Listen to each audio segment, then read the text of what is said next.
സംസ്ഥാനത്ത് നിപ ജാഗ്രത തുടരുന്നു. മലപ്പുറത്തെത്തിയ കേന്ദ്ര സംഘം സാഹചര്യം പഠിച്ച് കേന്ദ്രത്തിന് റിപ്പോർട്ട് നൽകും. 498 പേരാണ് സംസ്ഥാനത്ത് സമ്പർക്ക പട്ടികയിലുള്ളത്. പ്രതിരോധ പ്രവർത്തനങ്ങൾ സെപ്റ്റംബർ വരെ തുടരാനാണ് ആരോഗ്യവകുപ്പിന്റെ നിർദ്ദേശം. നിപ ബാധിച്ച പാലക്കാട് സ്വദേശിയായ യുവതി കോഴിക്കോട് മെഡിക്കൽ കോളേജിൽ ചികിത്സയിൽ തുടരുകയാണ്. CV അനുമോദ് മലപ്പുറത്ത് നിന്ന് കൂടുതൽ വിവരങ്ങളുമായി നമുക്കൊപ്പം ചേരുകയാണ്. Anumod, good morning. നിപ ആശങ്ക അതിങ്ങനെ തുടർന്നുകൊണ്ടിരിക്കുകയാണ്. പ്രതിരോധ പ്രവർത്തനങ്ങൾ സജീവമായി നിൽക്കുന്നു. അതിനിടയിൽ കേന്ദ്ര സംഘം മലപ്പുറത്ത് തുടരുന്നുണ്ട്. കേന്ദ്ര സംഘത്തിന്റെ പ്രവർത്തനങ്ങൾ അവർ എപ്പോഴത്തേക്ക് റിപ്പോർട്ട് സമർപ്പിക്കും എന്നതാണ് അറിയാൻ കഴിയുന്നത്.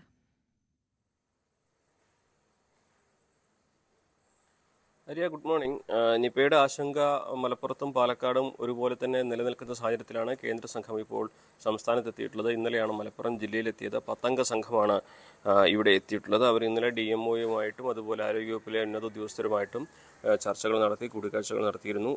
ഈ നിപയുടെ ഔട്ട് ബ്രേക്കിൻ്റെ കാരണം, അതിന് പ്രഭവ കേന്ദ്രം കണ്ടെത്തുക തുടങ്ങിയ അതിൻ്റെ രീതി, ഈ നിപ ഏത് സ്വഭാവത്തിലുള്ളതാണ് തുടങ്ങിയ മനസ്സിലാക്കുക, അത്തരത്തിലുള്ള വിവിധ കാര്യങ്ങളാണ് ഈ ഒരു കേന്ദ്ര സംഘത്തിൻ്റെ പഠനത്തിൻ്റെ ഉദ്ദേശം.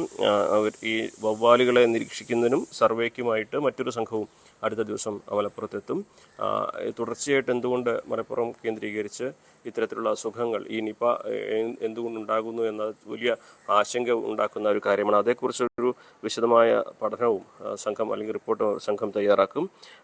ഏറ്റവും അവസാനമായിട്ട് ആരോഗ്യവകുപ്പ് പുറത്തുവിട്ട കണക്ക് പ്രകാരം 498 പേരാണ് നിപ സമ്പർക്ക പട്ടികയിൽ ഉള്ളത്. അതിൽ മലപ്പുറം ജില്ലയിൽ നിന്നുള്ള 203 പേരും കോഴിക്കോട് ജില്ലയിൽ നിന്നുള്ള 116 പേരും ഉൾപ്പെടുന്നുണ്ട്. 2 പേർ എറണാകുളത്താണുള്ളത്. ഇതിലേറ്റവും ആശ്വാസം നൽകുന്ന ഒരു കാര്യം, ആരുടെയും സാമ്പിളുകൾ പോസിറ്റീവായിട്ടില്ല എന്നുള്ളതാണ്. 46 സാമ്പിളുകൾ മലപ്പുറത്ത് നിന്ന് പരിശോധനയ്ക്ക് അയച്ചത് 46 നെഗറ്റീവായിട്ടുണ്ട്.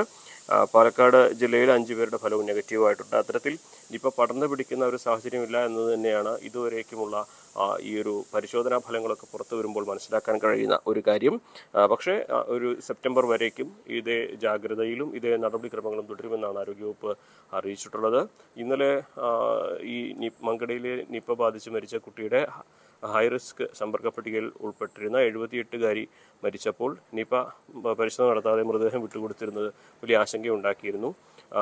തുടർന്ന് അവരുടെ പരിശോധനാ ഫലം നെഗറ്റീവായത് ഒരു തരത്തിലും ഒരു ആശങ്കയുണ്ടാക്കുന്ന സാഹചര്യം നിലവിലില്ല എന്ന് വ്യക്തമാക്കുന്നത് കൂടിയാണ്.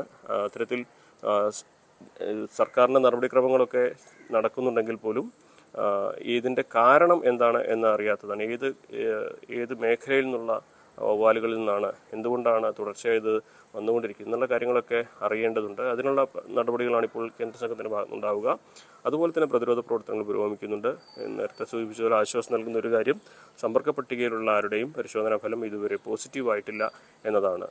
ആര്യ, തീർച്ചയായും CV അനുമോദാണ് വിശദാംശങ്ങളുമായി ചേർന്നത്. അനുമോദ് സൂചിപ്പിച്ചതുപോലെ തന്നെ ഈ നിപ ഭീതിയുടെ, ഈ നിപ ഉണ്ടായതിന്റെ കാരണം, ഉറവിടം കണ്ടെത്തുക എന്നതാണ് ഇപ്പോൾ അന്വേഷണ സംഘത്തെ സംബന്ധിച്ച് ഏറെ നിർണായകമായ ഘടകം എന്ന് പറയുന്നത്. അതിനപ്പുറം ഇത് വ്യാപിക്കുന്നില്ല എന്നത് വളരെ ആശ്വാസകരമായിട്ടുള്ള സാഹചര്യമാണ്. സമ്പർക്ക പട്ടികയിലുള്ള ആരുടെയും പരിശോധനാ ഫലം ഇതുവരെയും പോസിറ്റീവ് ആയിട്ടില്ല എന്നത് സംസ്ഥാനത്തെ സംബന്ധിച്ച് വളരെ ആശ്വാസം നൽകുന്ന കാര്യം തന്നെയാണ്.